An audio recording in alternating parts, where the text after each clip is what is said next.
this on here, and yes, okay, I see it. Okay, let me get my act right, and let's go for it. Ladies and gentlemen, welcome to the DJ Greg podcast. My special guest has been featured in Minnesota Bride magazine. She's also been, start all over. I'll skip it. Okay, ladies and gentlemen, welcome to the DJ Greg podcast. My special guest has been featured in Minnesota Bride magazine. She's also been recognized by the Knot magazine, and she is what you would call a chief executive organizer. Ladies and gentlemen, from Jam Events, Jamie Engebretson. What's up, Jamie? Good. How are you? Oh, I'm good. I'm good. Thanks a lot for being the guest on this podcast. Yeah, definitely. Hey, before we get started, let the audience know, just in case they don't know, but Jam Events. What does Jam Events mean? Well, so it started when I was trying to come up with my business name. My name is Jamie, and my mom chose to not spell it the typical way. So it's spelled Jaime. And she saw this in a baby book, and she liked that it meant I love in French. So that's why she named me that. And when I was going through business names, I didn't want it to be like Events by Jamie or Jamie Plans or, something where it was specific to me. But then I just kept coming back to j'aime, meaning I love. And so then it hit me one day. I love events. Yes, I love all types of events. I love planning them. I love attending them.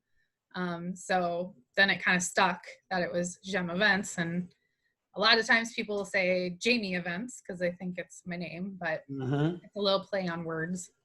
Right. And you know what? It works. Yeah. It works. After I decided on it, I thought there's no way I could have named it anything else. Right on. Okay, so how did you get started with organizing and putting events together? Yeah, well, so I got married 8 years ago, and my family and friends joked with me because I made a wedding packet for everybody to let them know like when deadlines were, when they needed to do something, where they needed to be, had a timeline outlined for them. And one of my friends, Matt, said, who makes a wedding packet for their friends for their wedding? And I said, I do not want anyone to ask me a question on my wedding day. If you do, you will just get the response, check your wedding packet. So after the wedding, everybody said, we did use our packet. It was very detailed and organized.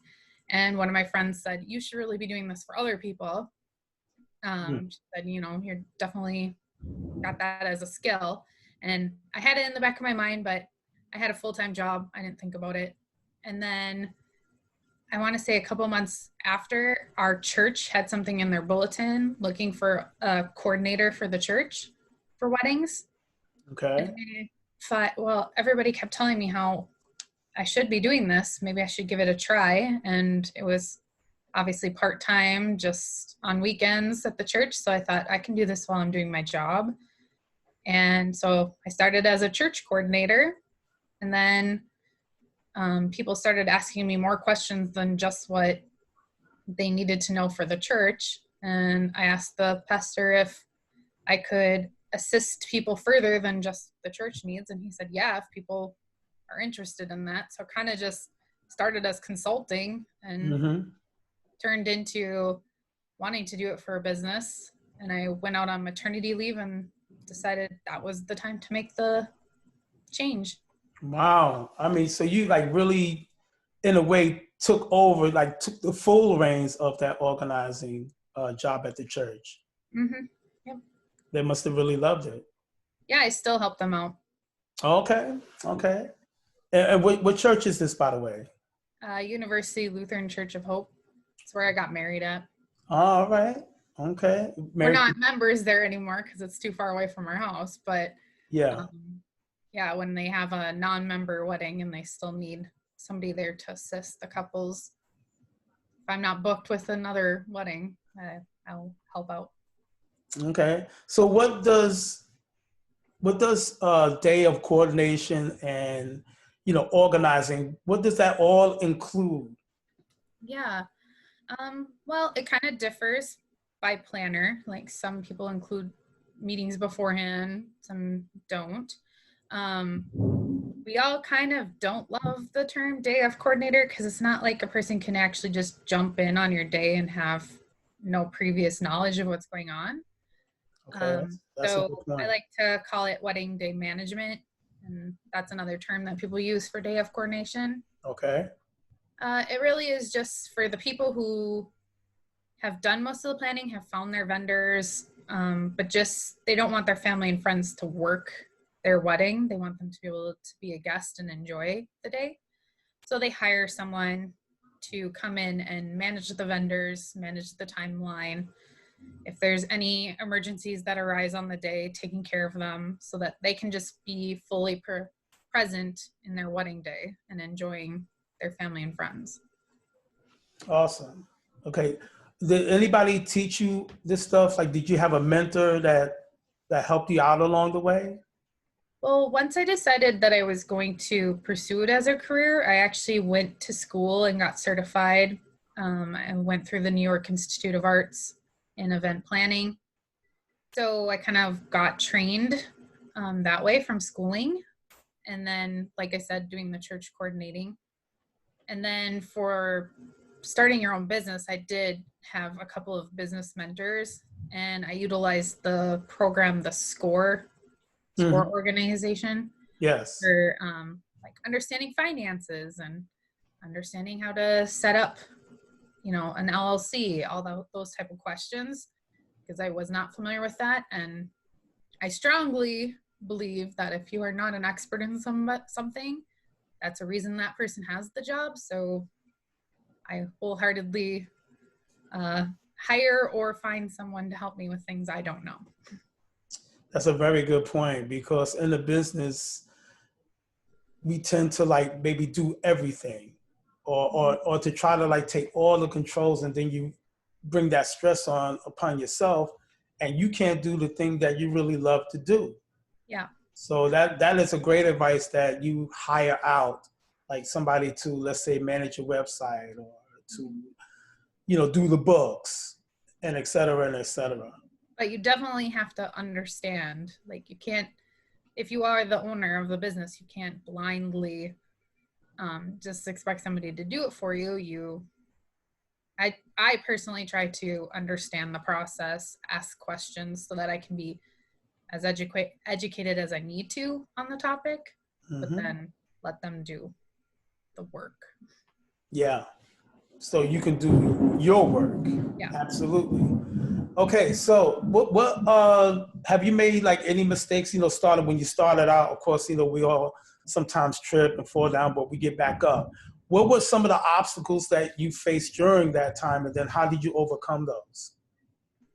I would say probably the biggest one in planning is when you're starting out, you think, I just want to do all of them. I want to help everyone. And, there's some that just aren't a good fit for you. And in the Right. beginning, I didn't say no. I said, yes, I will do that. I will do that. And, Mm-hmm. I stretched myself thin. And so I started learning that there is the ideal client. There are the certain weddings that I like to do versus other ones. And it is okay to say no to people because there is plenty of planners out there and they will find someone that is a good fit. So I have actually perfected my skill of turning somebody down at this point. Wow. Just saying, you're great, your wedding sounds awesome. I just don't think I am the right person for the job. And let me get you in contact with the right person. Well, you know what? That's very honest. You Yeah. know what I mean? And that even sets you apart in a way from other coordinators, because like you said, some people will jump on everything, but if it's not a right fit for you, it's better to defer to somebody else. So that's a really honest assessment Yeah. of, I mean, I know that some people love doing backyard weddings. I'm mm, not a huge fan of those. So I would rather they be with someone who really is going to be excited to be there. And instead of me just wanting to book the job. Yeah. Yeah.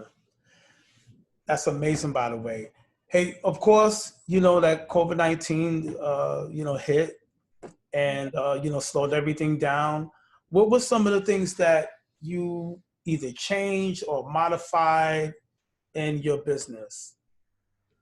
Well, I definitely had to go to more online meetings and phone conversations, which typically I have all of my planning meetings in person because I like to sit down and go through timelines and details and um, really make sure that they understand what I'm looking for. Um, Plus, we have an awesome studio space, so I like meeting people there instead of, um, just being at home.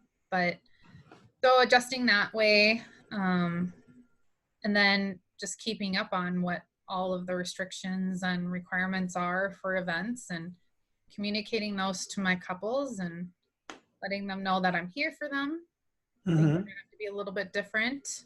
Um, and then just realizing that this is a phase of time and, you know, everybody's kind of dealing with it in different ways and trying to do the best that we can.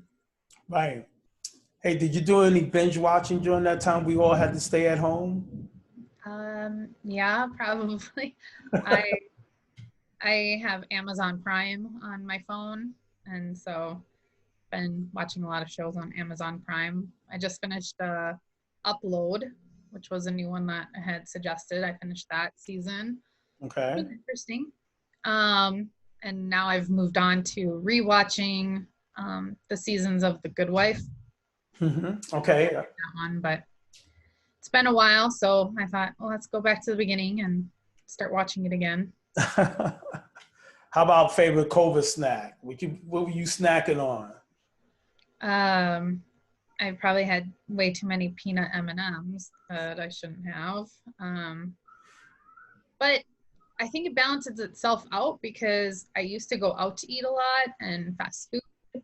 And so Okay. not having those readily available to me and having to learn how to cook. I mean, I did cook, but my Yeah. repertoire of meals were like 10 and I just repeated them. Okay. Uh, so trying out new recipes, trying different things. So I feel like having some peanut M&Ms at night after I put all the kids to bed, I earned it. You, you're entitled, huh? Well, right now I can't have wine, so that's kind of peanut M&Ms instead. Yeah, that works. That works. What about where do you see yourself in the next 5, 6 years from now? Um, yeah, I I'm not really sure because I'm kind of taking it day by day right now as Okay. far as trying to understand what will change for our business and how to manage it. So I always make goals for myself every year. And so, before all this hit, I had some lofty goals for myself, and now having to readjust, reevaluate what those goals are going to be, and Hmm. then trying to not stress myself out. In the past, I've made a goal, I've hit the goal. And so trying to not stress out about, you know, not being able to hit them. But when I think 5 years, my babies are going to be in school. So, there'll be more time for going back to meeting with people at the studio, Hmm. going to networking events again. Yes. So I think it would just be, depending on what the industry has for us in store, like just growing my business back up. I had to take a little lull when I was on maternity leave and then this hit. So it's kind of Right.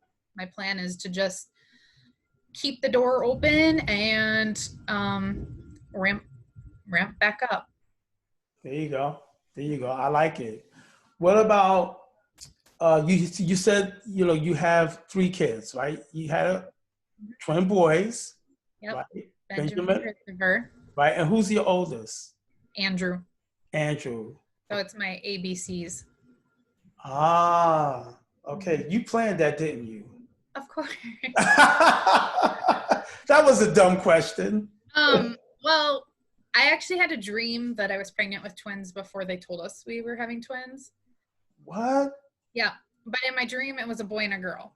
So I had names kind of picked out before like we even got started. And when they told us that we were having twins, I instantly sat up and said, I knew it, because I had told my husband beforehand and he thought I was kind of crazy. And then when she told us, I said, I knew it. But then I was so convinced it was a boy and a girl that I was set on these names for boys and girl.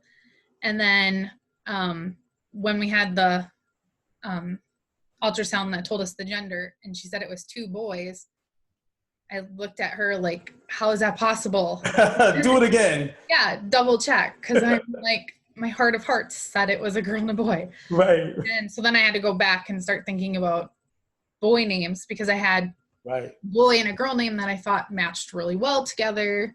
Mm-hmm. And it was like, well, then I didn't love the boy name, trying to come up with another boy name to go with it. So then it was, okay, what combinations do I love? Yeah. I had written down Benjamin and Christopher. Okay. And Benjamin's middle name is Bradley, which was really the name. My uncle had passed away and I was going to use his name. And then I thought, well, maybe if I just make it a middle name. And then I really liked Benjamin Bradley together. Okay. So then it was, is one going to be named Benjamin and one named Bradley? Yeah. Or make Bradley the middle name? So anyway, then when I saw Benjamin and Christopher together, I had to convince my husband that we were going to do baby. He did not love that idea as much as me. Oh, really? Yeah.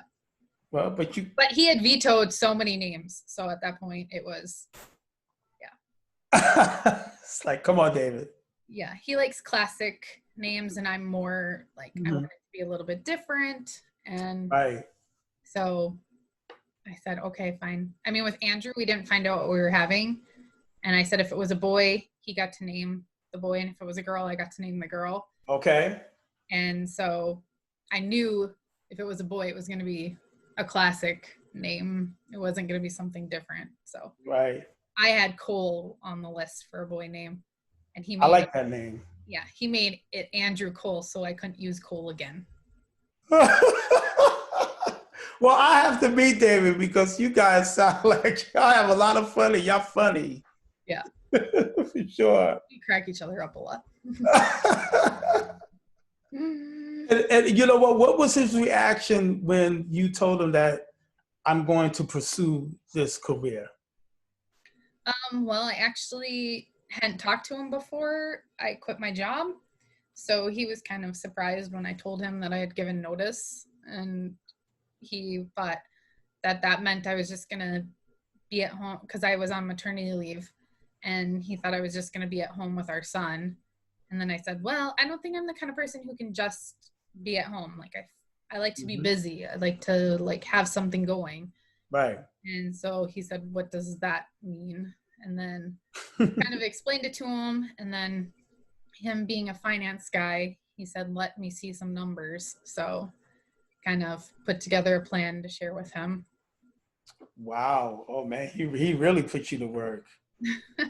Well, we keep each other in check. He's the saver, I'm the spender. So okay. So and it's kind of that way in my household too. I'm the spender.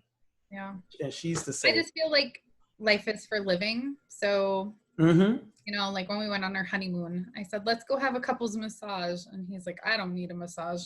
I'm like, when are you gonna do this any other time? You're not. So right. You gotta live. Yeah. You know? I said, I don't want to be 90 and have all this money. I want to like have fun while I'm able to have fun.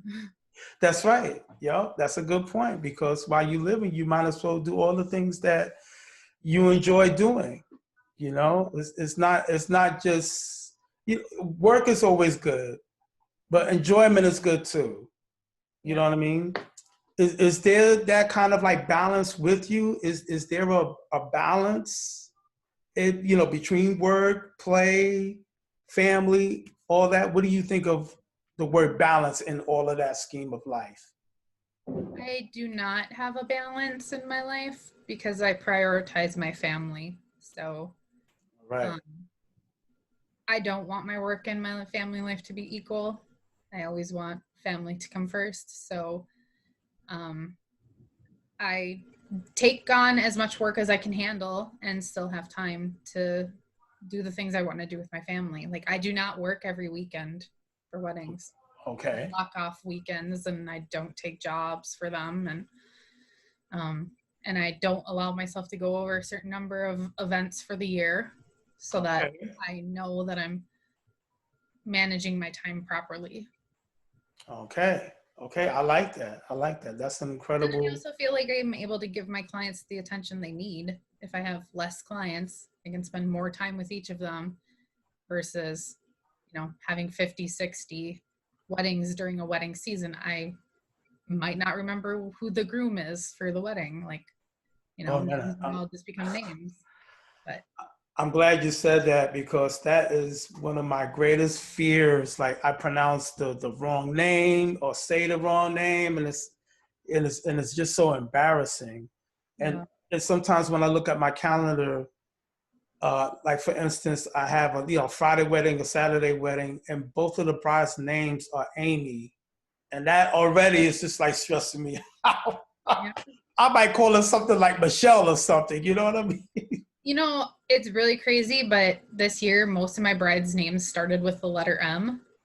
Hmm. So I had to keep looking back at emails when I was typing to make sure I was typing the correct name because they Yeah. all almost start with M.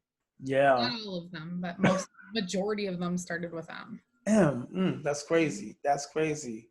Yeah, I hope that we really do get a chance to work together on some events. And it's always great when you do walk into the event, and you see somebody that you're familiar with, and you just know that, you're going to click. You're going to be able to bounce ideas, and you're going to put everything all together to make sure that the bride and groom have their day just the way they want it. Yeah, I offer all of my clients my preferred vendor list, which is basically a list of vendors that I'm putting my name to. I'm saying I've worked with them. I know that they provide good service, and that I can ensure that the day will run smoothly. Um, Right. Yeah. and, they don't always use everybody from the preferred list. And I've had instances where that did not work in their favor, where, the vendor was less than experienced and the day did not turn out as we had hoped. But, um, that's one of the reasons I offer the preferred list is because, on paper, everyone can look good. I'm Right. saying I know this person for a fact can do a good job. Right. And then they're trusting you, Mm-hmm. which is why you are an award-winning wedding vendor. Yeah. How does it how does it make you feel when you do get recognized by, prestigious publications like the Nod, like Minnesota Bride to have that feature? I definitely appreciate being recognized, and it's not an honor that everyone can say. So, I definitely humbled to have some of that stuff, but I also know that I work really hard. And I take my job very seriously. It is my full-time job. It's not a hobby for me. So, um, part of me knows that I earned it too. Absolutely. And that's why I call you a chief executive organizer. Jamie, I want to thank you for two things. Number one, for introducing me to Cornerstone Studios. I did have that get together with Jody Winter, so thank you for that. And then hopefully in the near future, we do a couple of events together and have some fun as well. Well, I definitely have you on my list, so it should happen. Awesome. Awesome. Well, thank you very much. You on my list as well. And I appreciate your time. Yeah, thank you. Yeah, thank you. I'll see you at Cornerstone. Sounds good. All right. Have a good night. You too. Bye. Bye-bye.